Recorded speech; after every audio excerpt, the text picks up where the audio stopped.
We'll go ahead and begin.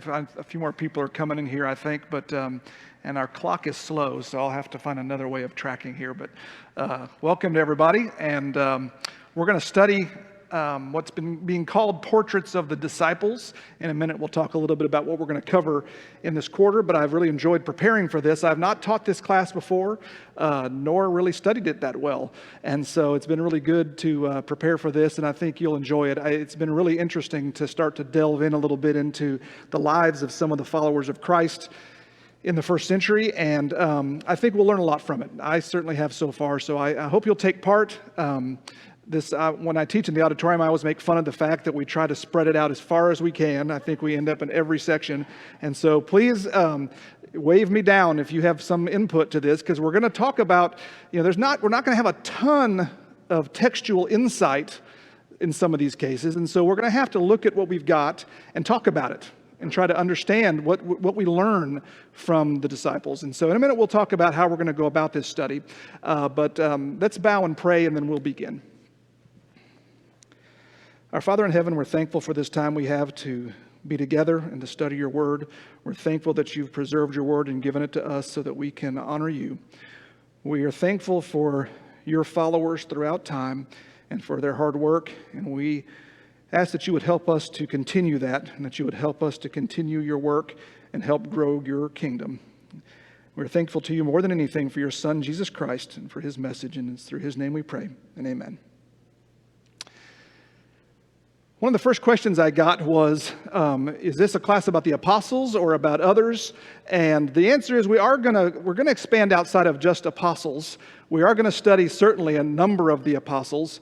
I'm not sure that I could fill a class up on Thaddeus, and so we might mention that, but there's not, for some of the apostles, they're mentioned by name, and that's about all we have, or we know where they were.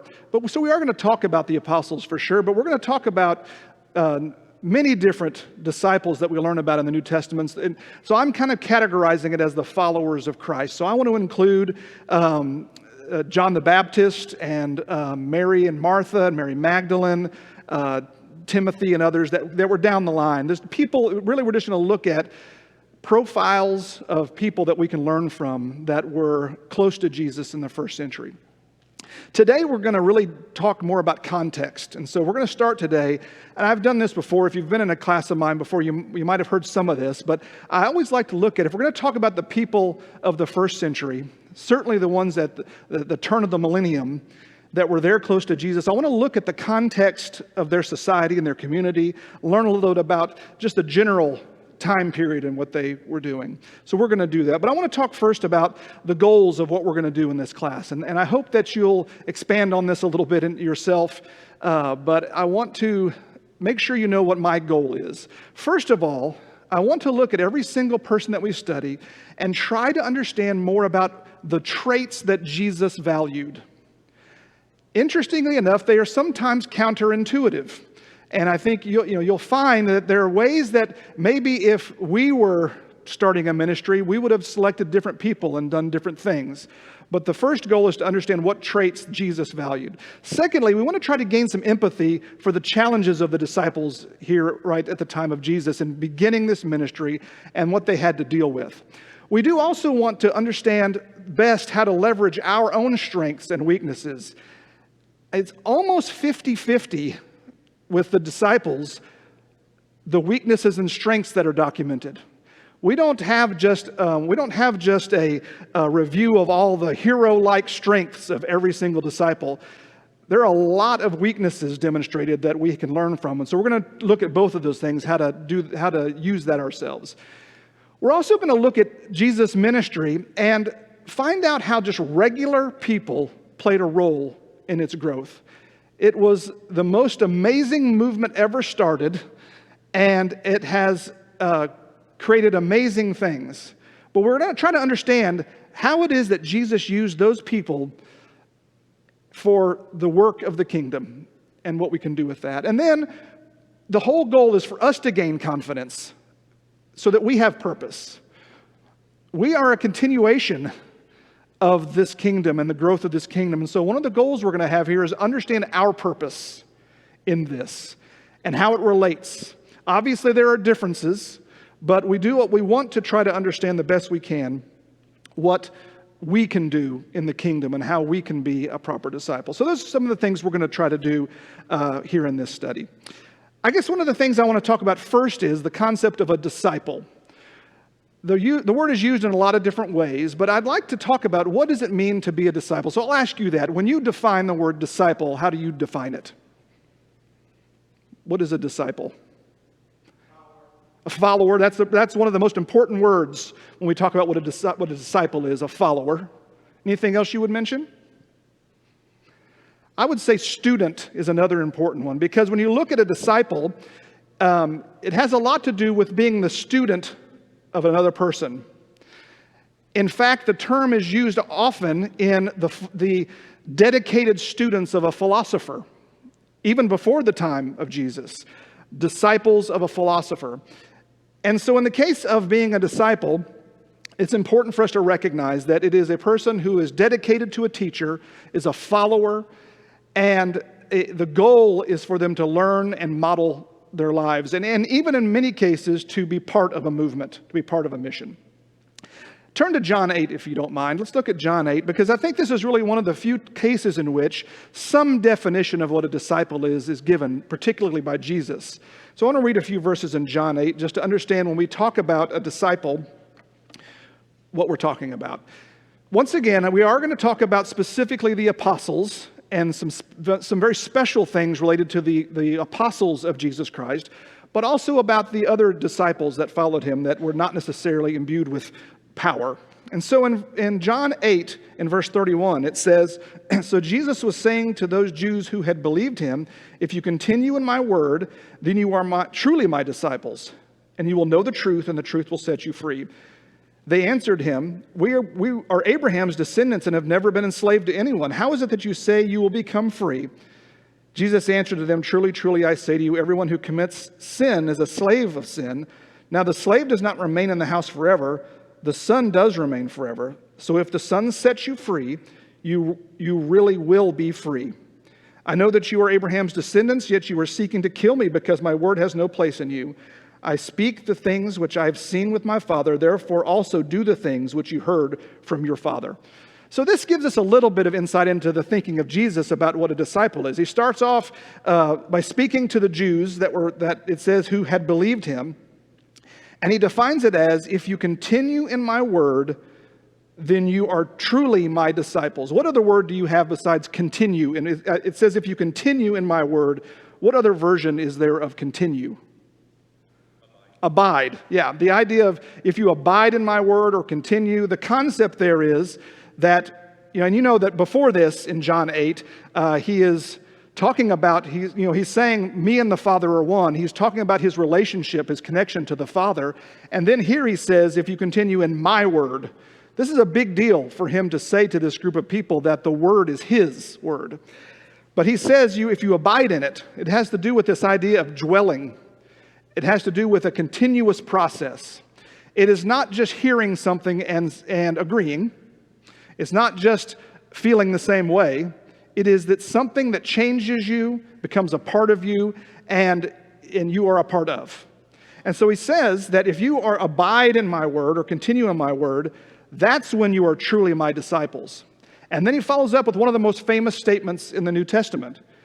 "You will know the truth, and the truth will set you free."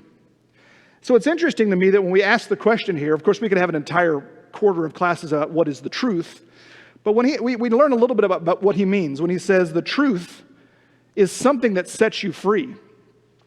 And so he goes on here to describe a little more about what he means when he says this truth of Jesus Christ is something that frees us, that brings us freedom. Now, the response of those who are around him, it says, "We are Abraham's descendants and have never been a slave to anyone. How is it that you say you will become free?" Can anyone tell me why this was a preposterous statement? We are Abraham's descendants. We have never been enslaved to anyone. This is why I would have been a terrible Jesus, because my response would have been, "What? What are you talking about? How about Egypt? How about Assyria and Persia? How about right now, Rome?" The fact that they are so deluded that their response to him, their arrogant response to him would be, but we are the sons of Abraham. No one has ever enslaved us. Jesus kind of just lets that go. And he comes back and says, you are slaves. And your slaves, what he says here is the slave, he says, truly I say to you, everyone who commits a sin is a slave of sin. And his point is, you are a slave to yourself. And his comment here tells them, you're the worst kind of slave. You are a slave to yourself, and you cannot be freed of your own volition. You are incapable of freeing yourself. You need the Son to free you. And so he goes on to say, you want to kill me now for what I'm saying, because the word of God does not abide in you. It says, if you know the truth, and you do the truth, and you live by the word of my Father, you will have freedom, and that sin no longer is going to destroy you eternally. You now have an escape. And so I wanted to bring this up because when he says, you continuing my word makes you a disciple, I feel like that's as good a definition as we're going to get from the Bible about that. It is, we know the truth of Jesus Christ, we are followers of his, and his word lives in us, and we live in his word. It defines us. So we'll talk more about that as we go along, but I wanted to just talk a little bit there about the concept of a disciple. Now I want to take a tangent here, and I want to take some time to talk about the time period in which these disciples lived, where they lived, and the situation they were in, because I think it will really help us, because I really want us to have a mental picture the best we can of who we are talking about. Now I want to start with maybe a slightly inappropriate approach to this, but I'd like to ask you, stereotypically, if you talk about 2021 conservative church, the Church of Christ, is there a stereotypical picture of a disciple of Christ? I won't make you say it, but I think many of us would admit that there are some stereotypes about what conservative Christians are.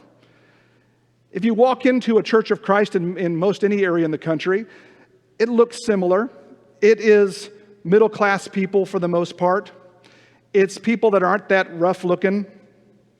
It is people that are white and black and Hispanic for the most part. There is a picture that we have in our head of this type of person. And often what happens is, if you look at movies, when you look at the way they depict Christians at the time of Christ, it's always very similar. It is usually a white guy with a long hair that's really good hair, usually, a well-kempt beard, and in some cases, just drop-dead gorgeous. And I bring this up not to be funny, but because I want us to have some perspective about the types of people we're talking about when we talk about the disciples of Jesus. They didn't likely look like that. Where were they from? Where were most of them from? They were from Palestine. They were from the Middle East. What was their descent? What was their nationality? This is the easiest question of the night. They were Jewish, and they were from the Middle East. When we think about those people, we think about people that are from the Middle East, so I'm not saying that we should necessarily, that's really important to this, but it's going to become more important when we look at the lifestyle that they lived. But we certainly shouldn't think about it in just American terms, in the American church terms, and the middle class kind of clean type of conservative Christianity we have now. This was not squeaky clean. There was some scientists who made an effort to try to show, y'all might have seen this on the internet, to try to show what they think Jesus might have looked like, and we certainly have no idea. But it is interesting for us to see a picture of what scientists think that a person from the Palestine area, maybe from the area of Nazareth, looked like at the time of Jesus. And this was the picture that they put together. This is the kind of way they would cut their hair. This is the kind of way their beard would look, their complexion, and those types of things. I'd show you this not to say that we have any idea what any of these people looked like, but it is different. I want you to kind of clear your thinking out about what they looked like. Now, I will say this. I was complaining to somebody the other day.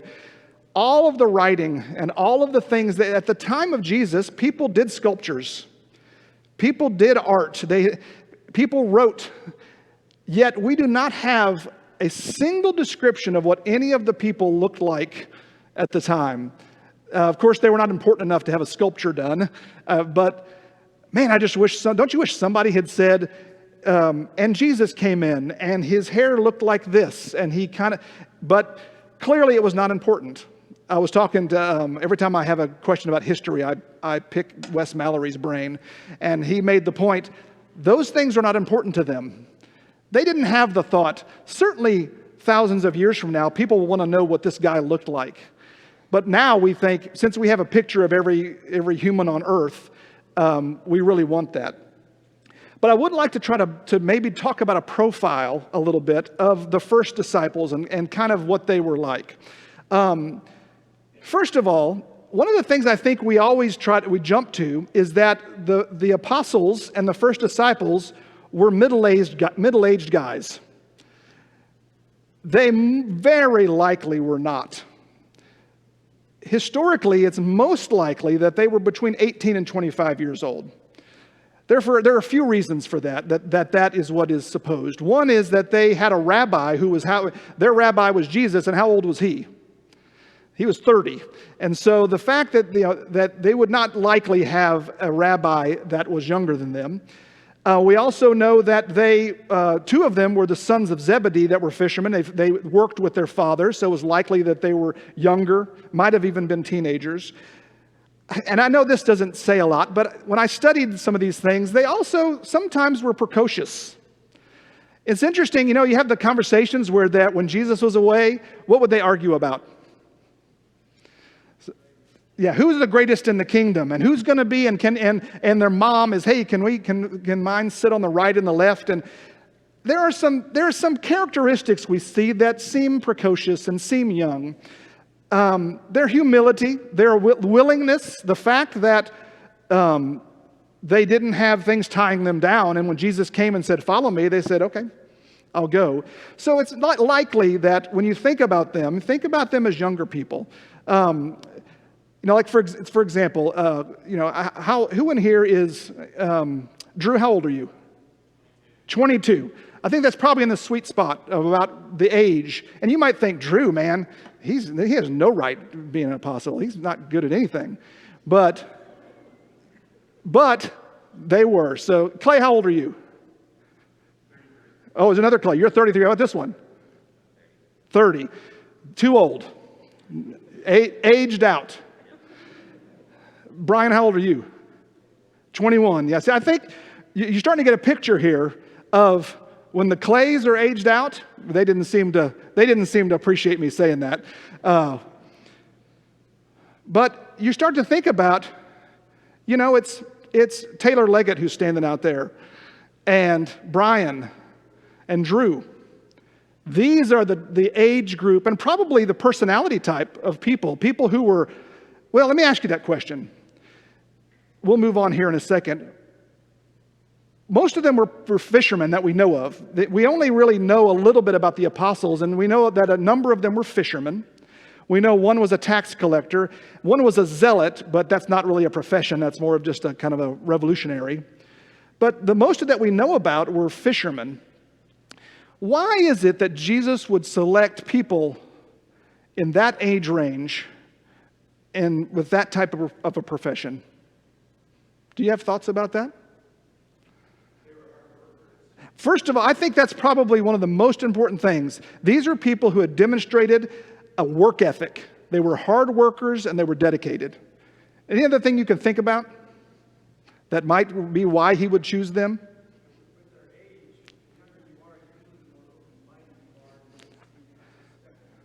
Yeah, I mean, I think that the idea of them being young, and not just the practicality of they have the ability to dedicate themselves to a mission, but that they might be more open-minded, might be more willing. Now, I will say that historically, the most likely, these were not uneducated people. These were not people who were just, when we think about fishermen, we might think that they were uneducated, but these were likely people who finished synagogue school, who had some knowledge of the law.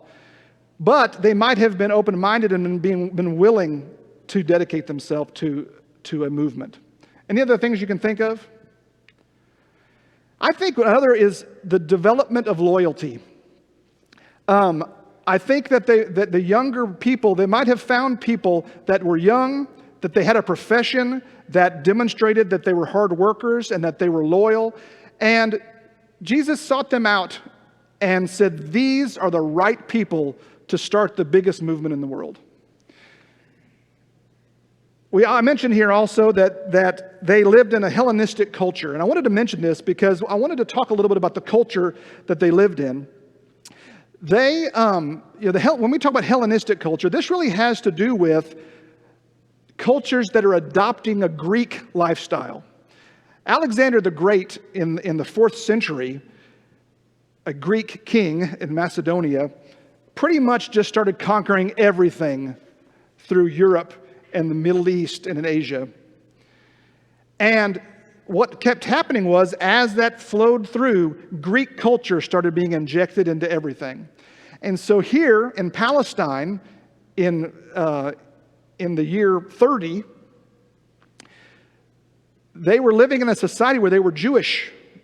They were living a Jewish lifestyle that was mixed up with the Roman oversight and with Greek culture. And so that's what we mean when we talk about they were living in a Hellenistic society that was a mixture of those things. And it's very likely that they were simple people. We know that their profession was, and we'll talk a little bit more about that in a second, their profession was a hard one. It was a hard-working, honest profession. But they did not live with luxuries. They did not live in fancy places. These were not rich people. These were people that were working hard every day to make a living. So that's the type of people that were the first disciples. And we'll see as we learn about other disciples, they follow that pattern. I guess I'll ask this question. Who did Jesus not select? He showed up at 30 ready to start his mission, and there was a society there already with a strong religious infrastructure. Who did he not select to begin his movement? What's that? Yeah, he did not select him. He paved the way, but that wasn't a person that was selected as an apostle. Yeah, go ahead. Yeah, not the Sanhedrin. Wouldn't that be the most obvious? The experts in the law, the people with some leadership. Maybe select some of them. What did you say? Yeah, the old dudes. Of course, I made fun of the 30-year-olds, and the 50-year-old guys that were on the Sanhedrin, they weren't even, not even considered. They were practically dead. And so the idea here of selecting these regular people, young men, was important to the success of the movement. He did not select the Pharisees or the scribes or the Sanhedrin or the others that had already established some type of a mission. It was really important to him to pick the right kind of person. Now he picked, from what we know, for the most part, we think that at least the ones that were named and maybe others were fishermen. And I wanted to talk just a little bit about fishing in Galilee. This was the land, and I'll talk probably a lot about the area in different ways. This was, when we talk about Israelites, now Israel at this time wasn't a place. Israel was a nation of people. And I guess until 1948, it was not a place. The area we call Palestine, it's now also still called that, the Palestine area. Palestine actually means land of the Philistines. That's what you might have even heard it called Philistia. What was it called before it was called Palestine? Do you know what it was before? What was it in the Old Testament? It was Canaan. This is the promised land. And so this is now, and what we call now the Middle East. It was probably called at that time Galilee or Judea by the Romans in particular, because it was right here at the Sea of Galilee. The Sea of Galilee, how many of y'all have been to the Sea of Galilee? Anybody here? I have not, so you have. It's bigger than I imagined in my head, but it is 23 miles by 7 miles. It is a big sea that is very appropriate for fishing. And it was a core industry in the area. Fishing was basically, you go out, catch fish. Of course, there was people like Matthew sitting there to do what when you came in with your catch? Tax it. And then once you paid your people, then you would sell it, and that's how you made a living. I studied a little bit about the fishing where they would sell the fish that were of size. The smaller ones and all the guts would all kind of be put into a container and fermented. And that's where, if you eat Asian food, it is fish sauce, which is really good, by the way. It was made by the fermenting of all of these fish parts. And still in Jewish culture, there is a thing that kind of is in the tradition of that, which is kind of the fermented fish. Do you know what that is? You ever heard of the fermented fish in Jewish culture? It's called gefilte fish. And it is a nasty gelatin mess full of fish parts that is very important in Jewish culture. But that's kind of what they would do. They would catch fish, they'd sell them, all the extra they would use in things that were for flavoring or for things like that. The fish they were catching was, they call it now St. Peter's fish, but at the time it was tilapia, carp, and catfish. Do you know why it would be interesting for a Jewish person to buy or to catch catfish? That is not a clean. That's not a clean fish. If you've caught a catfish, it is disgusting fish, but it tastes really good. But they would not eat catfish, but they would catch it and they would sell it. And so those were the main fish they were catching there: tilapia, carp, and catfish. Now, I watch a TV show that has really helped me understand how important fishing industry is and how important catching fish is, particularly at this time period and to this economy. If you ever want to come to an understanding of how important fish is, watch the TV show Alone on the History Channel. Anybody watch Alone? Just a couple people. It is a show that basically has people that get dropped off in a desolate area, and they have to see who can stay there the longest. And whoever stays there the longest they have nothing. They have a backpack with basically a knife and a tarp. And whoever can stay there the longest wins $500,000. How important is fish to people on Alone? It is, if they catch them, they win. If they don't, they practically die. And it's interesting that when you see here that if they go out there and they successfully catch fish, it's a good business and it keeps this society running. There are obviously other ways to make money here and to have food, but fishing was core to that. So I just wanted to mention that we know that fishing in Galilee, so we think about the fishermen at this time. I put some pictures on there that are pretty good examples of the types of boat they would be using. They would go out in a pretty small boat. It was probably just 20 feet by 7 feet, and bring nets, and they would go out a ways and bring in catches of fish. And you can imagine that little boat there. When you think about Jesus sending them out, and it said it filled up their boat and they were about to sink, you can kind of get an idea of how many fish were there in that boat. So I just wanted to mention that because I feel like it's important for us to understand what the trade that they were in and the time period. I do want to talk also just a minute about the state of the world at this time. I think it's always interesting to understand that we're talking about Judea and about people in Judea, but here's what else was going on in the world at that time.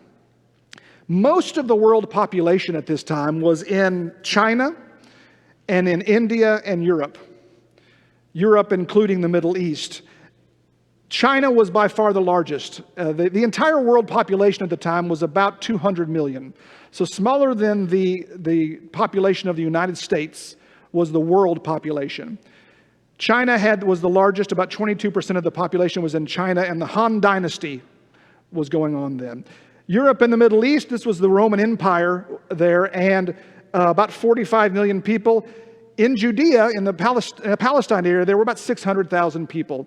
Think about the population of Tampa, not including St. Petersburg and Clearwater. The Tampa area on this side of the bridge is about 600,000 people. That was the number of people we're talking about. And then India still had a large population of about 10 million people. I did a diagram to show you. This is a heat map of the first century world. So this is in the year 1. This is what, if you see the yellow dot, that's 1 million people.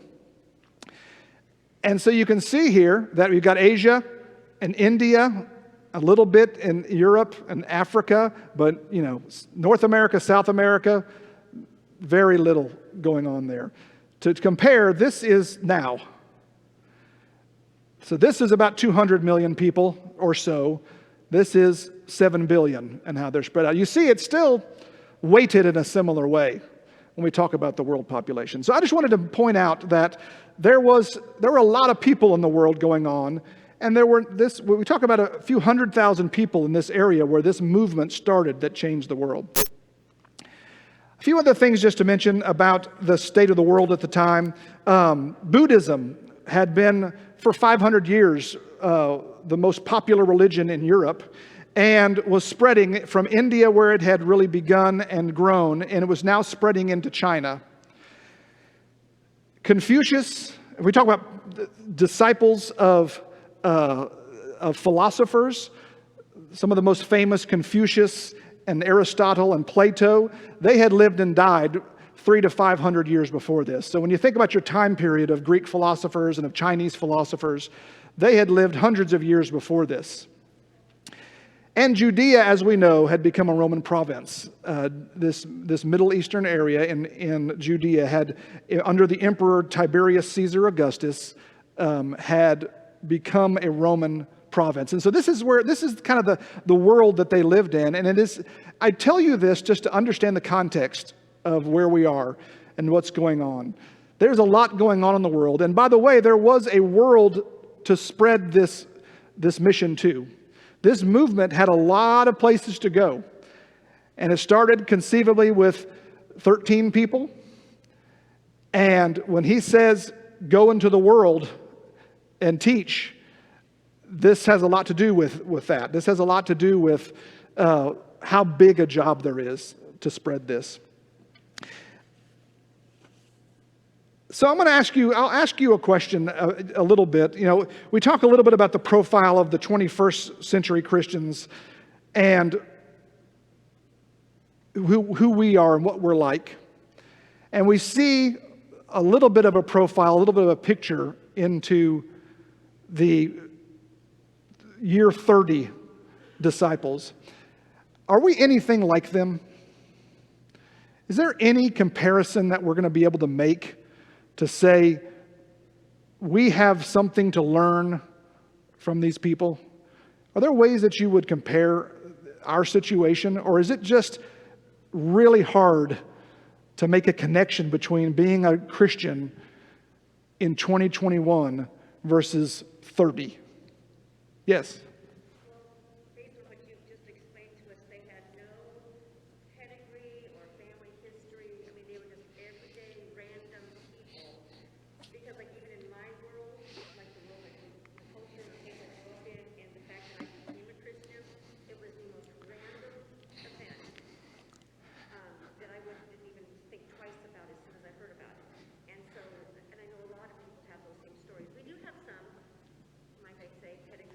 Mm-hmm.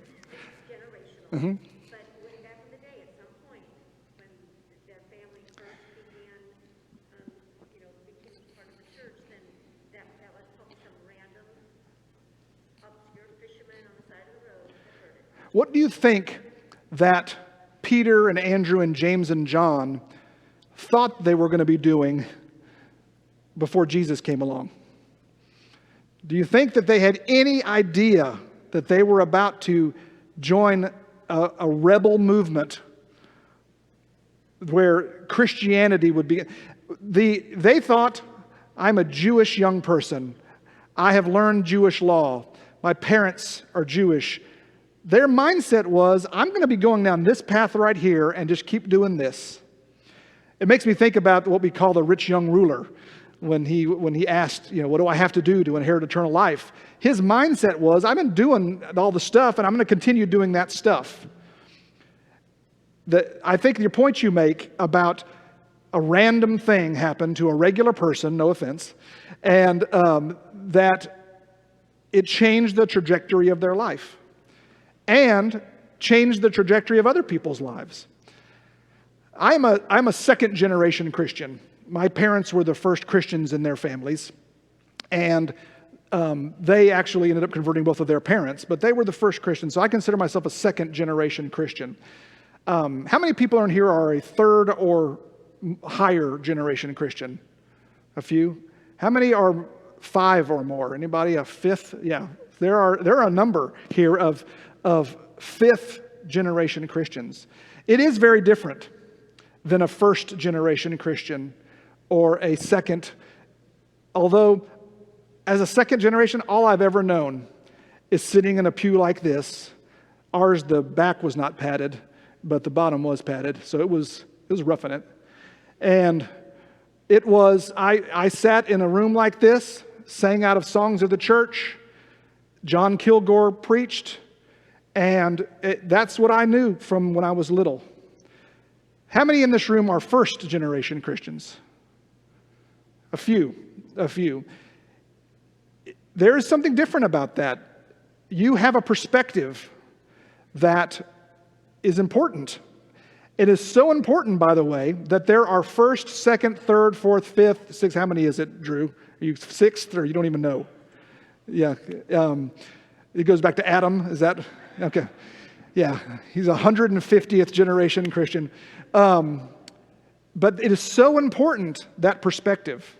I tell the story, I've told it in my hospitality class one time, and Brian is getting sick of me saying it, but I loved seeing Brian and Crispell, who was a first-generation Christian. His wife also, Jean, is a first-generation Christian. The White family, Missy's family, converted her, who converted him, and now an elder of this church. That perspective is so important. I think I would feel nervous if there was an eldership in a church that had only sixth-generation Christians in it. And so I bring that up to say that there are people in this room who remember the gospel being introduced to them as an adult. They remember having a trajectory of their life that was changed. And now, I remember when I was converted and baptized, but I remember the conservative church for my entire life. And I love learning from people who it was introduced to them and they had to change. I remember sitting at around a table with Alex Chong years and years ago, and I'm not telling you this because I had any role in his conversion, but I remember talking to him and with Ho Jung about Alex considering becoming a Christian. He comes from a denominational background, and not just from people who were leaders in denominational churches. Now, and I told you before, we talk about the profile of our church, and just, if we're being very honest, Asian people in the Church of Christ is not highly common. I have learned a lot about Korean culture from Ho Jung and Alex, and Chinese culture from Mingwei and Zhen, and about Indian culture from Christopher and Rena. But the fact that we were talking to Alex, and the fact that he had to think about a big change, walking away. I almost compare it to fishing and saying, follow me, and having to make that decision to walk into a very difficult change.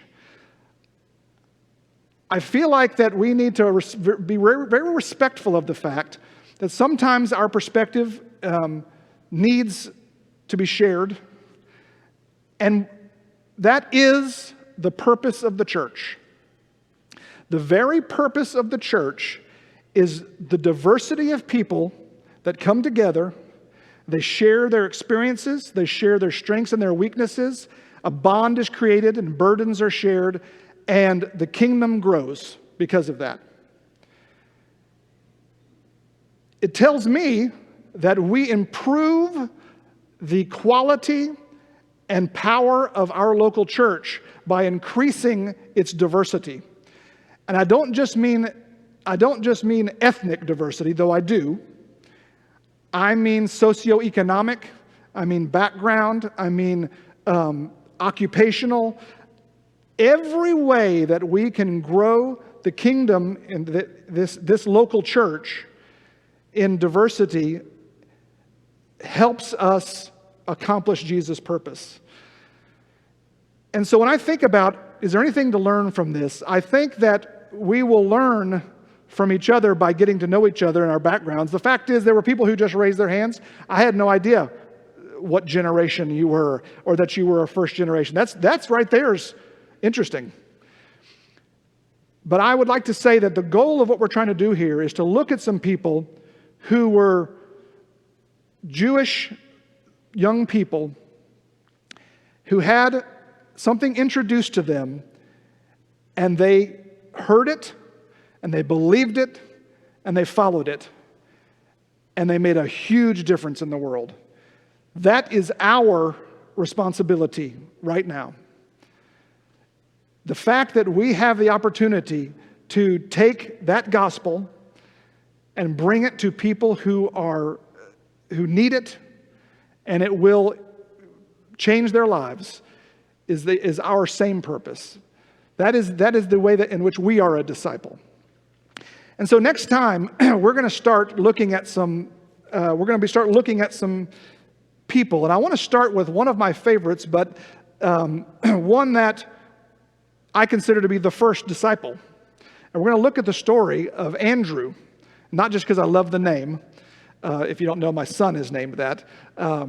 But I want to study Andrew, and I think if you know him, you know why I call him the first disciple. There are a couple times in Andrew's life where he did something that was really important to the kingdom, and we want to learn from that. And so we're going to study Andrew next time, and if you can look and study about him a little bit, I would appreciate that. We're also going to continue to look at the general mindset of the disciples at this time. I hope that what I did today gives you a little bit of an understanding of a few things. One is the types of people they were, the challenges. Does anybody else see the fly that's flying in my face?